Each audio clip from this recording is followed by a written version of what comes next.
se llama tobogán circular. Consiste en 4 pilares que sostienen un riel hecho de alambre de aluminio, una esfera que nos sirve como cuerpo de rotación y su final acá un recipiente donde atrapamos la esfera. Esos son los principios de construcción.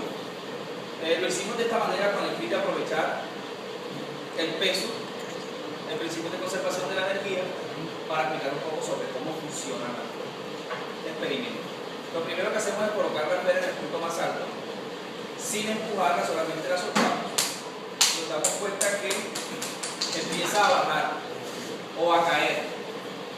Ella cae por acción gravitacional, el peso.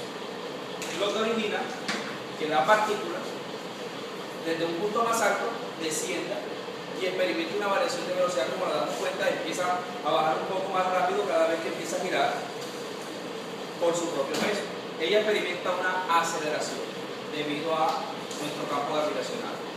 Pero podemos observar también que desde el punto más alto experimenta una variación de su comportamiento. Al principio tenía energía potencial, que es la energía en virtud de la altura. A medida que va trasladándose, va cambiando o transformando su energía potencial en energía cinética hasta el punto más bajo. Ese es el principio fundamental de lo que estamos experimentando ahora. La aplicación de ella se utiliza mucho para las montañas rusas, si nos damos cuenta, en las grandes ciudades de hierro que nosotros conocemos, parques de atracción.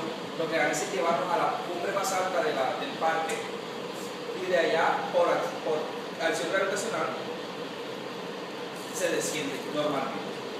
Entonces, esa es la aplicación física.